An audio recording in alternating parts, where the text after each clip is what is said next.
Today, paper, pencil, calculator, and your Apex textbook open. Oh, love it. Lillian Tucker. Okay, and we are going to first talk about some nuts and bolts. So we have our first progress report. I sent a message yesterday regarding that. What questions do we have about our upcoming progress report? Go ahead and drop those in chat, or you can unmute yourself. What do we have?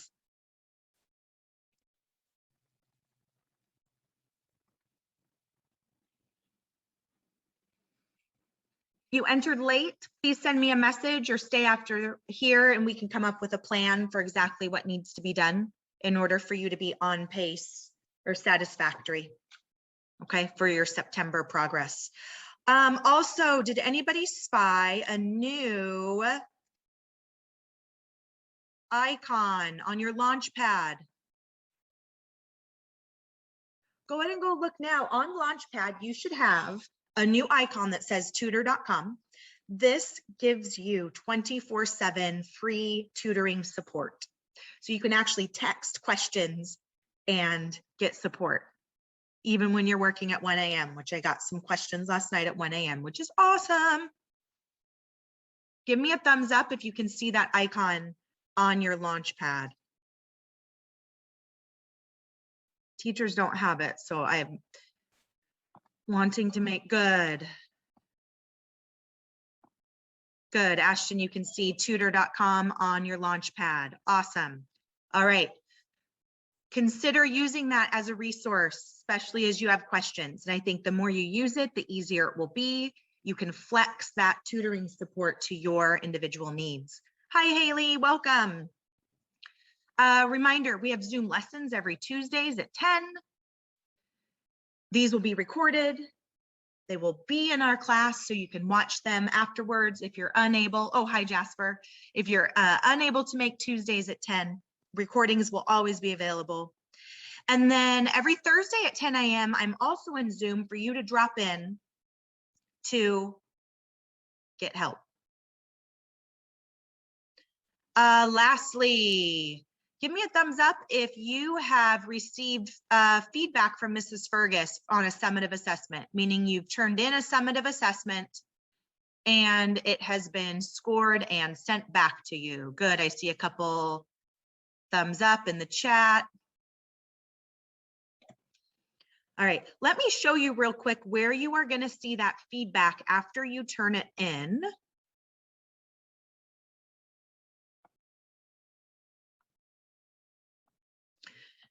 So right over here on the right-hand side, you are going to see, so this is your to-do list. You're going to see when your assignments have been returned, and you're going to see your feedback. So always be looking for those from your teachers. Really, really, really important. All right, any questions on things that have been happening in class?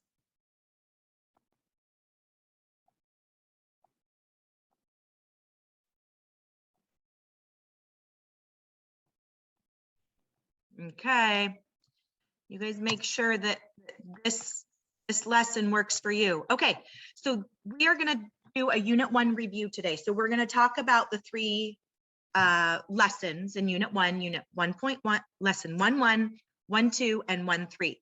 So this is an overview of all of those lessons today. Your goal as we go through is to identify and get feedback. Are you ready for that lesson?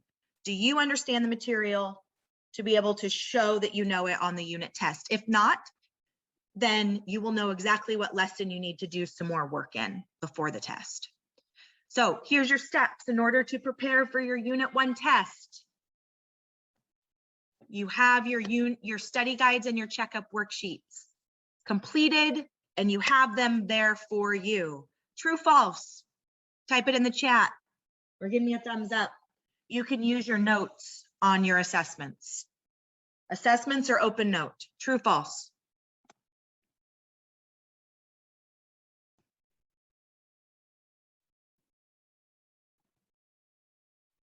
I see some trues in chat. You are right. So make sure you are prepared and you have those in front of you as you are taking the test. Make sure you are correcting your worksheets as you go. Reminder, those worksheet answer keys are posted in files in your math class. Then at the end of every single unit, we have something in Apex called the unit review worksheet, and we're going to work on that today. So this is another resource for you to complete, and the answers are also posted in files in Canvas. Has anyone already looked at that unit review worksheet and started it? As you complete it, good. Couple people, you want to check your answers, make sure you're getting feedback.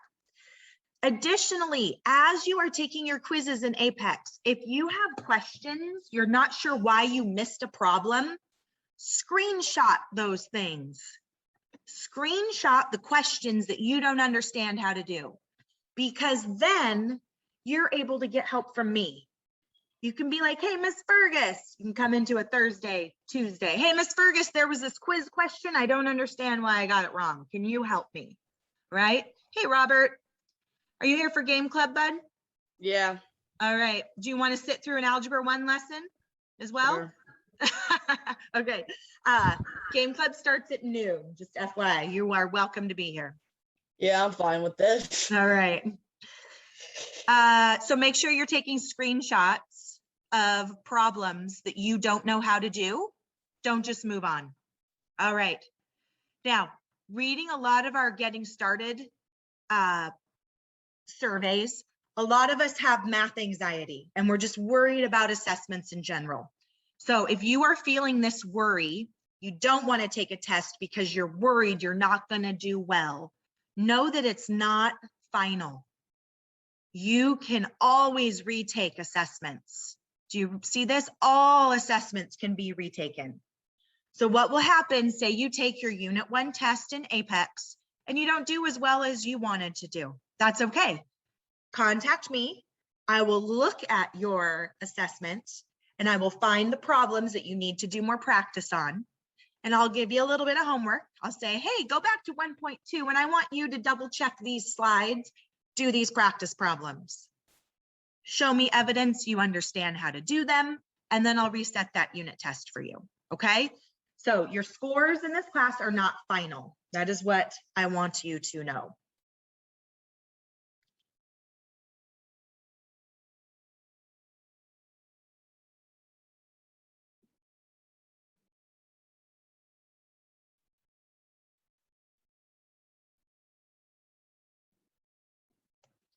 If you were a PowerPoint, wouldn't you move forward? Yes, you would. Okay, here we go. 1.1. So this test covers 3 lessons, 1.1, 1.2, and 1.3. So 1.1, here was the important information covered in 1.1. So the big learning targets that you can determine if a number is rational or irrational. So look back at your notes that you have on that right now. And then the other big idea from that was that you can describe the sum and product of irrational and irrational numbers. All right, so let's review real quick here. So you can add to your notes. If you don't have any notes yet on rational and irrational numbers, you can start new notes. So how to know if a number is rational or irrational? By definition, what is a rational number? What is it? Go ahead and type it in the chat, or you can unmute and share. What is a rational number?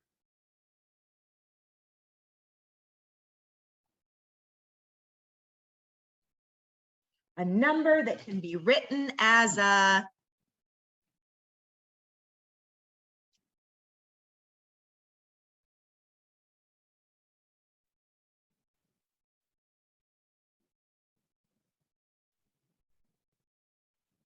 fraction. A rational number is any number that can be written as a fraction. Make sure you have that down in your notes. Now, any number that's a fraction, we can turn into a decimal. How do you take a fraction and turn it into a decimal? Let's look at this example, 3/5. This is a rational number. Use a calculator. You can use Google if you don't have a calculator next to you, or use your phone. How do we turn 3/5 into a decimal? Because that's the secret sauce here for this lesson. You're going to take the numerator, you divide it by the denominator, and what do you get?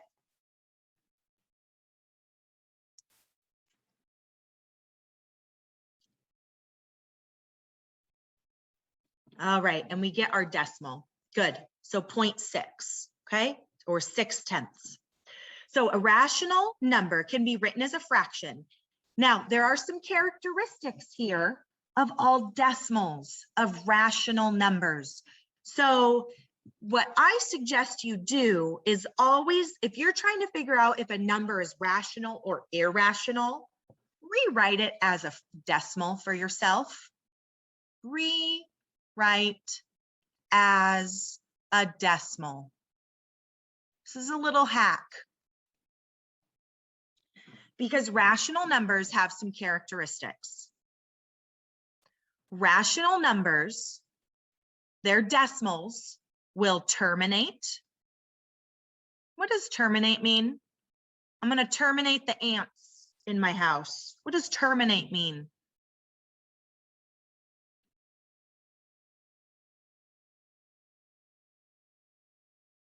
Get rid of or end them. Good. So end.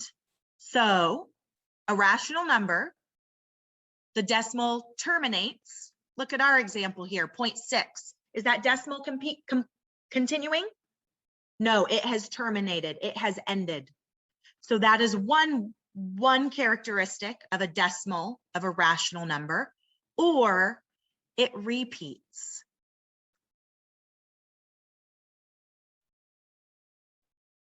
With a pattern.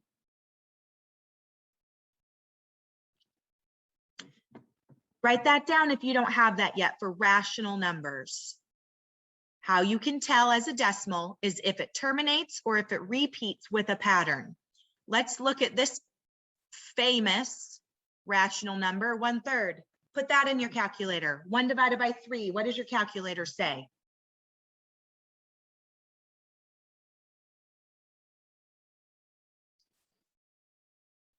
Point 333333333. Okay, someone wrote in the chat 0.33 ... What does that ... mean in math? This was in the lesson. Good. That means it continues on in that same pattern. Good. Endless continuing. I like how you said that. Another way that we can show that 333 is repeating is you can put a line over it. So what is repeating? The 3, okay, for 1/3, it's going on forever. So you can put a line over it. Both of these are acceptable. Both of those are going to be used in this class. All right. So rational numbers, they terminate or they repeat with a pattern. So let's look at irrational numbers. Irrational numbers cannot be written as a fraction ever.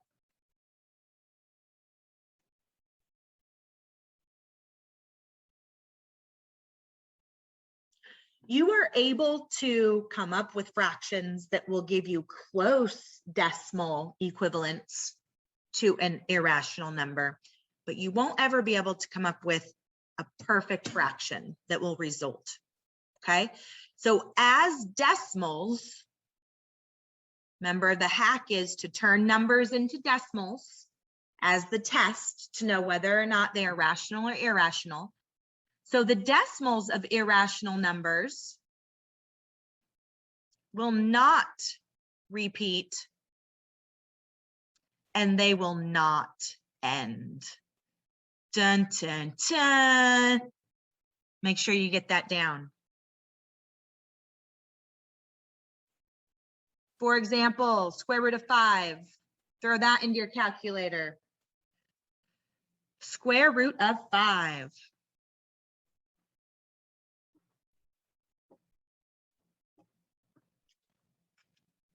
Meaning what number times itself makes 5? That's what that means.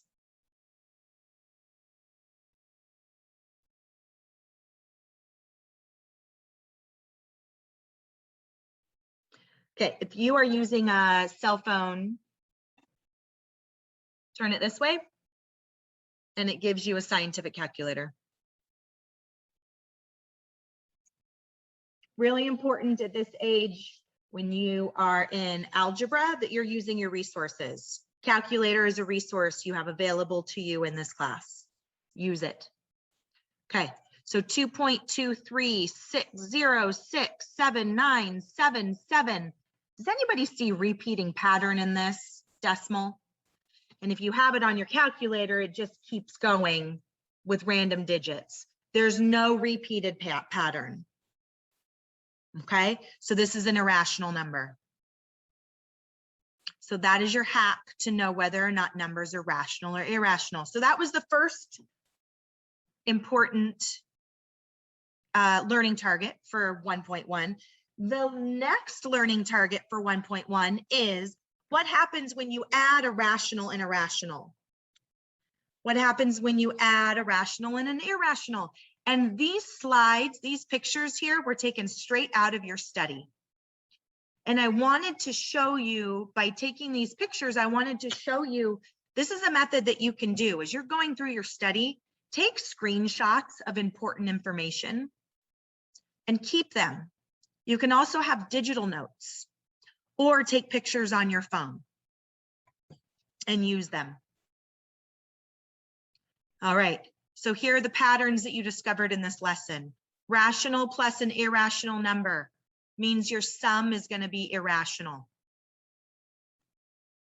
An irrational plus an irrational is going to also be irrational. Okay, so you need to have these notes for you as you are taking your test so you can make sure you're doing your best work. Rational times irrational will always result in a rational product. Irrational times an irrational will always leave you with an irrational product. Here's one that's not on here. What about an irrational times an irrational? Irrational number times an irrational number. Well, if you're not sure, go ahead and assign some real values to that. Why don't you do pi times square root of 5? Go ahead and test one out. If you do pi times square root of 5, look at your answer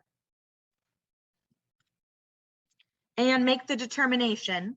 Does your final answer, does the decimal end, does it terminate, or is there a pattern?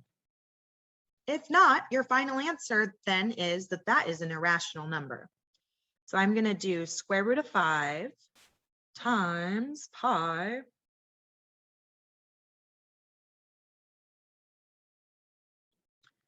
Where's pi on this guy? There you are. All right, when I multiply these two things together, I'm getting 15.70796. Can someone confirm that I've done this the same as them? 67948. All right, a bunch of decimals. Do we see a repeating pattern? No, and it also continues on in that same way. So I'm going to do ... at the end.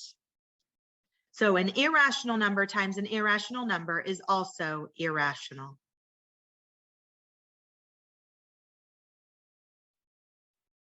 All right, questions on 1.1. We're going to do some practice problems together here. Yes, Yuriana, would you stick around after this? And I can help you one-on-one. Great question. All right. Can I clear the writing on the screen? Are we good? Thumbs up if we're good. Remember, this is your lesson, your hour. You guys guide how the time is spent. Okay, thanks, Rueda. Thanks, Lucy.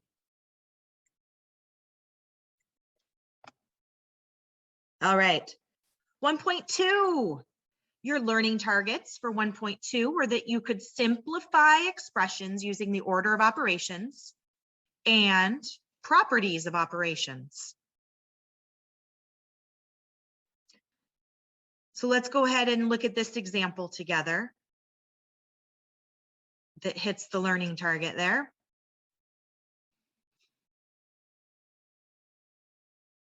Okay, and you're doing this along in your notes. So in your notes, you're saying, okay, this is 1.2, and then you're going to write the problem down. This is the problem I'm doing for 1.2. All right, in order to simplify expressions using the order of operations, let's review what the order of operations are. Please excuse my dear Aunt Sally. We talked about this last week. Good, so it's helpful to throw that up at the top of your paper as you are. All right, and let's simplify this. So this is where participation is expected, participating in the chat, or you can be saying it out loud on your end. But if we are going to simplify this expression, 3 times the quantity of x plus 4 minus 2 squared, what's the first thing we're going to do here? The P for parentheses. So let's look in parentheses. Is there anything to simplify? X plus 4. Anything to simplify? No, I agree. Nothing to simplify. All right, so then we're going to look at the next part of PEMDAS. Exponents. Do we have any exponents to simplify? If we do, what does that give us? So we have an exponent here, 2 squared. Nice, I'm seeing 4 in there.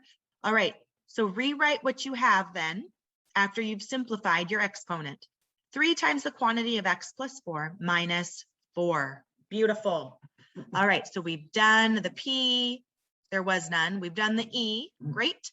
Now, is there any multiplication and division for us to take care of? Yes, where is that multiplication? It's actually hidden in this problem. Good, I'm seeing yeses. What is being multiplied? Nice. The 3 is being multiplied by this set of parentheses. That means that everything in that set of parentheses needs to be multiplied by that 3. What property allows us to put that 3 and multiply it by everything in the parentheses? You got it. Good, Yuriana, great simplification.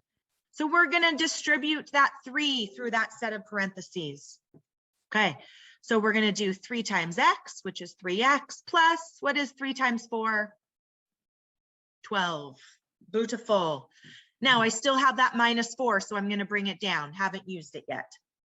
All right, go ahead and take it home in the chat, simplify it all the way if you are ready, and you can throw into the chat what you have, privately or publicly. I'm seeing a lot of private messages, which is great.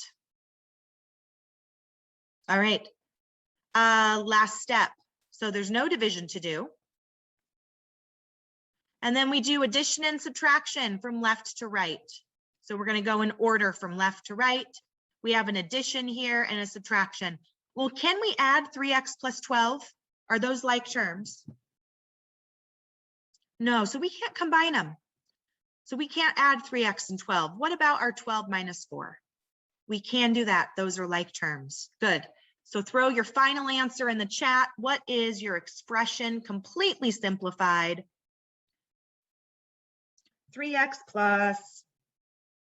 Nice. 3x plus 8. 12 minus 4 is 8. Good.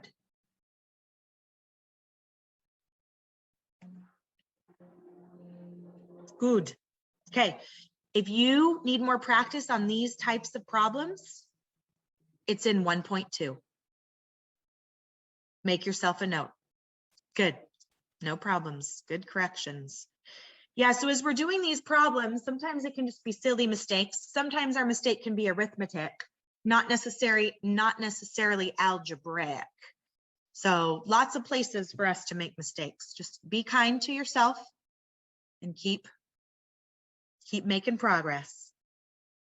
All right, and then the other learning target for 1.2 was this second one here, that you can translate every,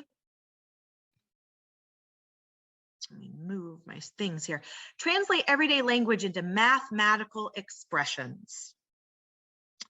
All right, so let's go ahead and translate this into a mathematical expression.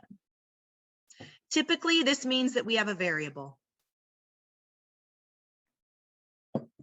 So Mrs. Fergus's son is 2 inches shorter than Mrs. Fergus.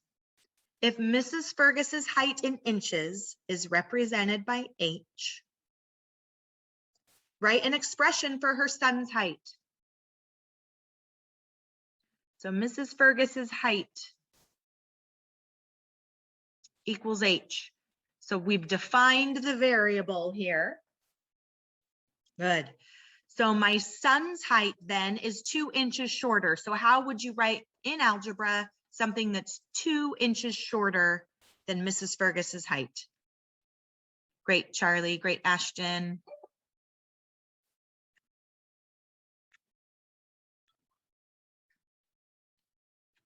Good. So h minus 2, and there it is. Hi, George. Are you here for Algebra 1 lesson?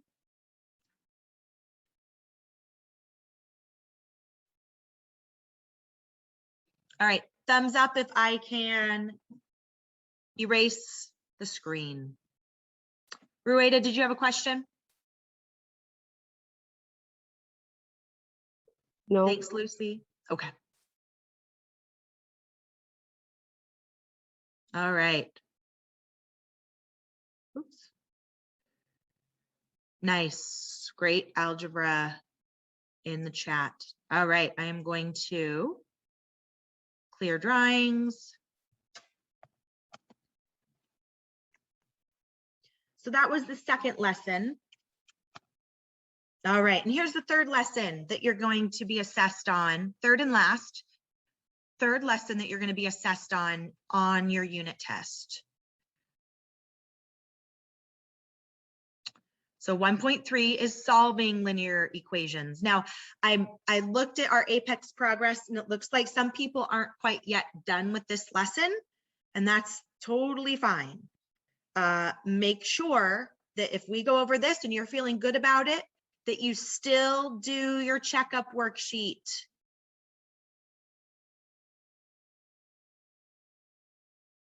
So 1.3.2, to get feedback that for sure you are ready for that quiz. You don't want to take that quiz 3 times unless you are for sure that you are ready.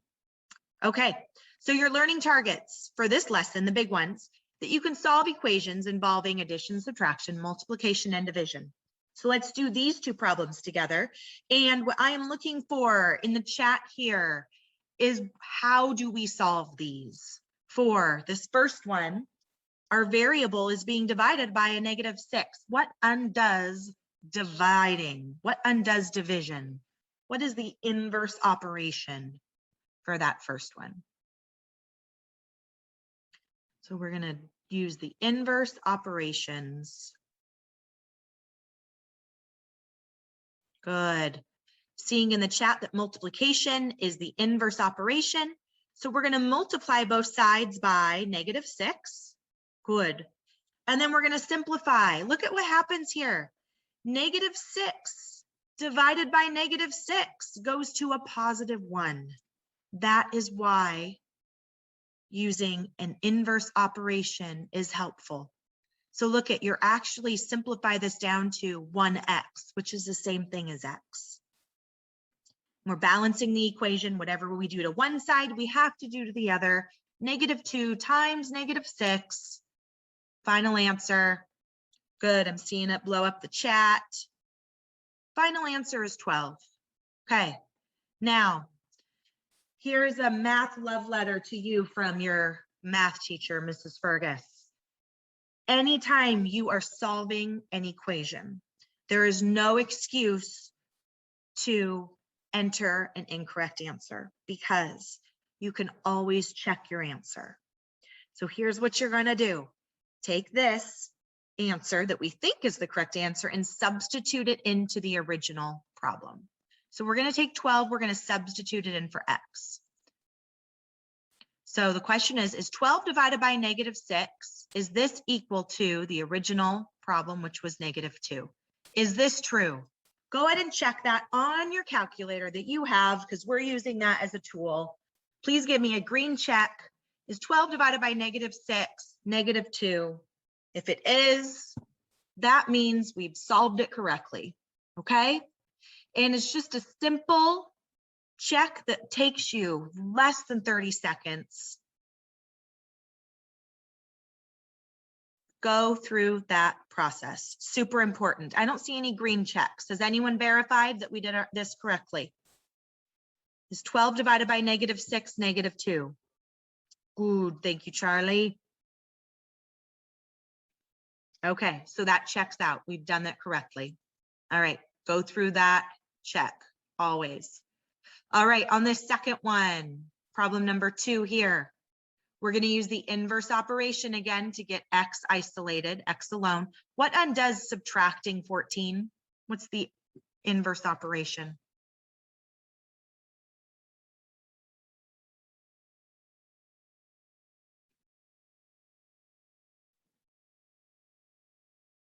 Nice. Plus, plus, addition, addition, good. So adding, we're going to add 14 to both sides.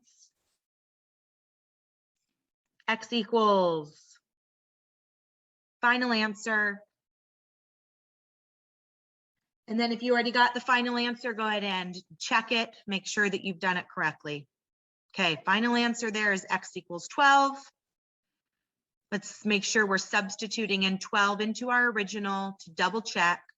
Is 12 minus 14 equal to -2? Okay.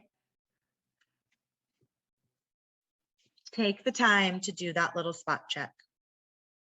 All right, last problem on this slide. If you are needing extra help on these, you're going to find that help in lesson 1-3. Okay. Okay. The last objective for 1.3 is that you can write and solve an equation representing a real world situation. All right, and this story problem is dedicated to my youngest child, McLean, who got carried away with candy at a soccer game I took her to sneakily. Her mother was not happy. So McLean went to the soccer game and spent $21 on her ticket and candy. If she spent $14 on candy, naughty, naughty, how much did her ticket cost? Okay, we can do this mentally, right? What is the cost of the ticket? You can do it mentally. Do it. I'm already seeing the chat blow up, which is perfect. Good. So the answer is 7, right? Her ticket costs 7. Our challenge here is that we want to start being intentional about how we're using algebra to solve these. So we're going to go through the steps to set this up and solve it algebraically, because once these problems start getting more complicated, we're going to have the tools then to solve them using algebra. Okay, so let's write and solve an equation to represent the situation. We know our final answer is 7. Okay, what is our unknown here? We first have to define our variable. That is something that you're going to see come up. We have to define our variable. So what are we looking for? Good. And Ashton spoke first. Ashton says we should use T as the cost of her ticket. Sounds good to me. So this right here is called defining the variable. We've said what variable we're using, and we've said what it is representing. It is representing the cost of her ticket. All right, now we write an equation. What equation represents the cost of her ticket the cost of her candy, and her total amount spent.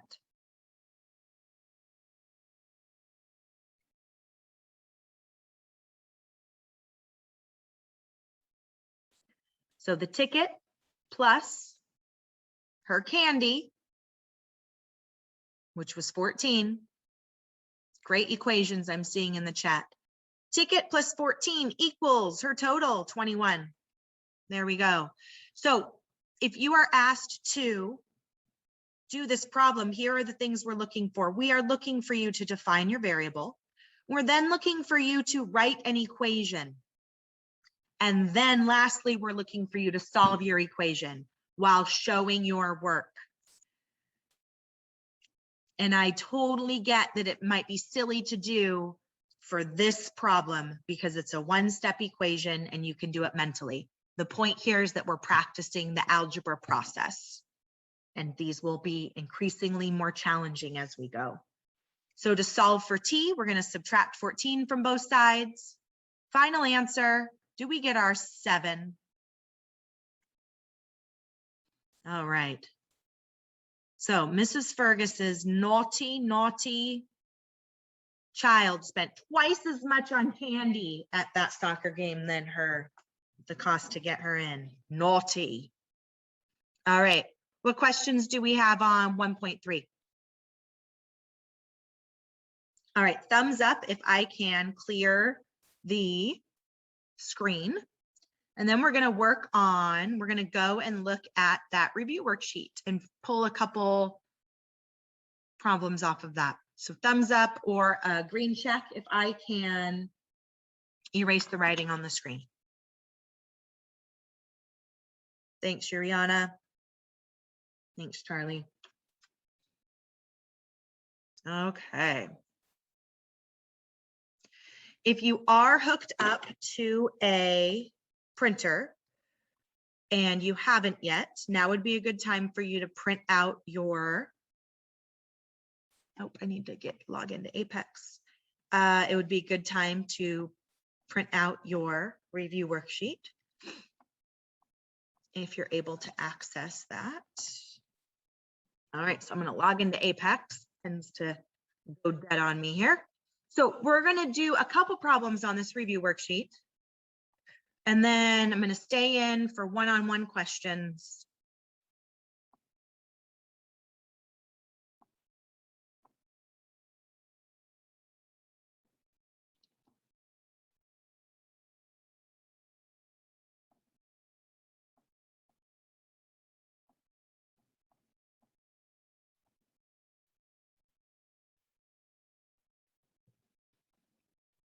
All right, thumbs up if you can see our math book on the screen here.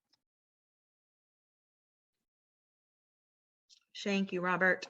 All right, over here to the left, this is the best button for your math class.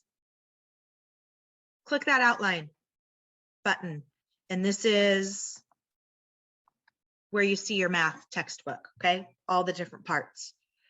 So in 1.4, you will notice there is a glorious review worksheet, and the answer key to this is posted in files in your math class.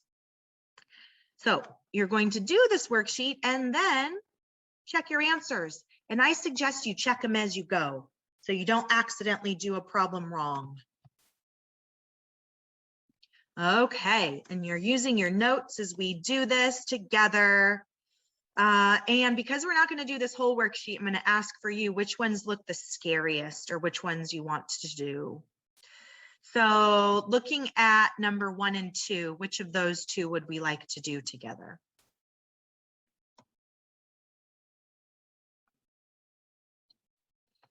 And if there's no feedback, then I will pick.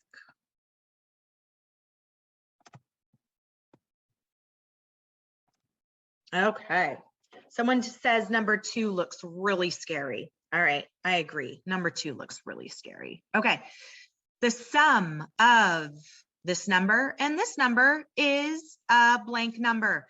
So they're asking you, is it rational or irrational? Those are your two choices. Is it rational? Ew, don't use yellow on white background, Mrs. Fergus. Okay. Is it rational or irrational? And I wish your math teacher had handwriting that was nicer to look at. I'm sorry. Okay, so here's the question. Rational or irrational? In order for us to figure this out, we need to figure out if these individual problems are rational or numbers are rational or irrational. So 0.252525. This ... means it's going to continue on. But is there a pattern that's been established in 0.252525? Repeating. This is repeating. Therefore, that is a rational number. Nice. Plus, what about square root of 25? If you're not sure, plug that into your calculator. Square root of 25, meaning what times itself makes 25? Plain old 5. So is 5 a rational number or an irrational number? Can 5 be written as a fraction? It can. Every whole number can be rewritten as a fraction. Nice, great feedback I'm seeing in the chat. So R plus R then, because this is a rational number. So look back at your notes, a rational number plus a rational number is equal to a, is your sum going to be rational or irrational? Always rational, okay? Rational number plus a rational number is a rational number. All right, let's check our answers here. Boom, POTB, pat on the back. We did it right. Okay. Only I have this magic button that shows the answers. You will need to go and pull up the answer key from files in Canvas. Okay.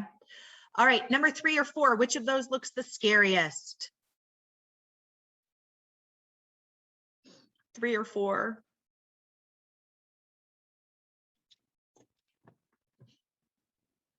And if there's no votes, I can pick.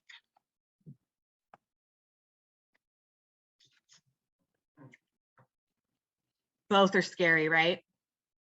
All right, well, let's do 3 together, okay? And when you are ready to do 4, if you feel like you need extra support, reminder, every Thursday, 10 a.m. is a great time for you to stop by in Zoom and work on math problems with me, okay? Drop in support. You can also always send me questions via text or email. Okay, so let's do 3 then. Which number produces an irrational answer when added to 3/8? So we want to know when we add a number to 3/8, is 3/8 rational or irrational? 3/8 is rational because it can be written as a fraction. Okay.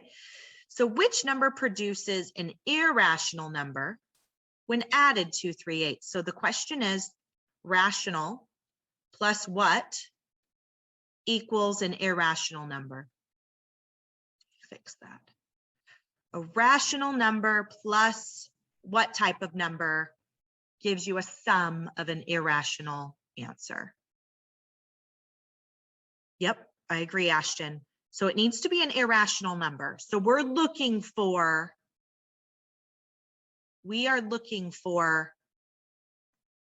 which of these answer choices is irrational. So let's look at each one.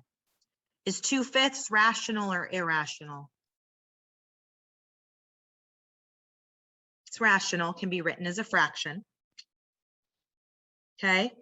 B, this is a decimal. It looks like it's repeat, or it is continuing because of the ... Are there any patterns though? Are there any repeating patterns? No repeats. No repeats. And no end. Therefore, B is irrational. That's your test. No repeats and no end. Good. C, what's square root of 9? Meaning what times itself makes 9? You can substitute that in your calculator if you'd like. Good. 3, whole number 3. Is that rational or irrational?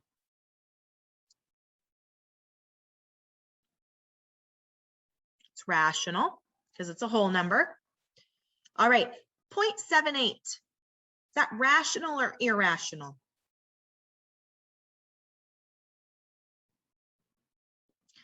.78 can be written as 78 hundredths. When you read it that way, it gives you a nice visual of a fraction. So can this be written as a fraction? Yes, it can. And notice it's a terminating decimal, meaning it's ended. So therefore, that is your clue that this is a rational number. Okay, so what was our only irrational number here in 3? The only one was B. So therefore, if we added B to 3/8, we would be left with an irrational sum. Okay, so your tests on these are turn them into decimals, turn them into decimals. Okay, let's do one more problem together from this worksheet, and then I'm going to stop the recording and then I'll answer some individual questions.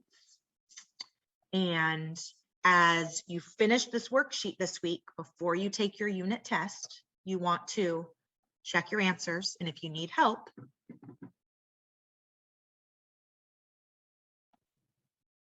get it before you take your test. Okay, let's see here. 5 and 6 are writing expressions. 7, 8 also writing expressions. I think if we were going to do one more problem together, I think the scariest one out of all of these, I know what I think I would vote for. Between 9 and 14, which one is the scariest one that you think we might do together in our last couple minutes? Number 9. 9's really similar to one that we did earlier in this lesson. 10 introduces something a little bit more. Let's look at 10 together.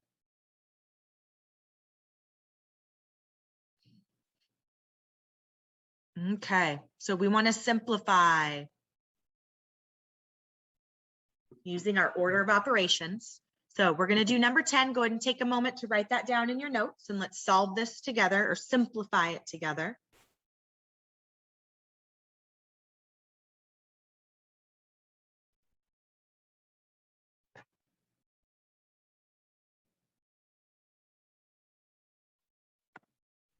Okay, are there any parentheses for us to deal with? Yes, there are parentheses. Is there anything for us to simplify inside our parentheses though?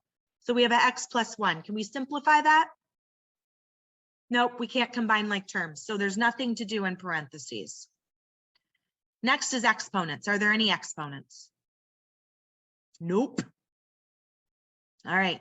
Next, we have multiplication and division, and we're going to do those together in order from left to right. Good. I'm already seeing answers come through. All right. So we're going to multiply and divide. I spy a couple different multiplications here. There's a multiplication right here, 7 times x. And then there's another multiplication right here with this -2 being multiplied by a set of parentheses. Let's look at this leftmost one.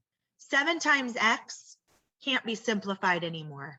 We're as far as we can go. So there's nothing for us to do there, but we can do this -2 times x plus 1. We're going to distribute. When you distribute that -2 through, why is it negative? Because there's a negative or a minus sign in front of that 2. That makes that 2 negative. We have to distribute the negative part as well. So we're going to be left with -2 times x is -2x. And then -2 times 1 is -2.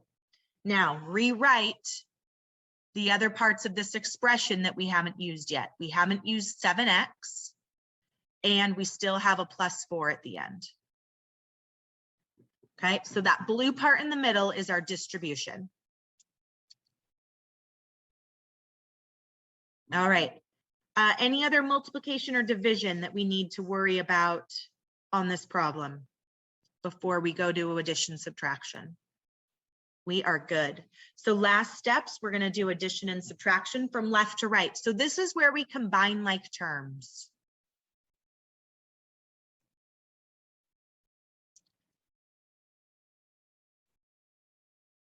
All right, our like terms here, we've got 7x minus 2x. And then our other like terms, we've got a -2 or a -2 and a +4. So go ahead and combine your like terms. Great, Ashton, love your final answer. We've got 5x plus 2. That is the problem simplified. And that's as far as we can go. Okay, any questions on number 10?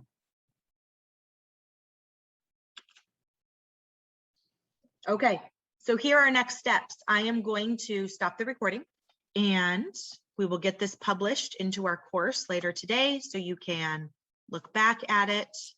Should you need to do some extra review, your jobs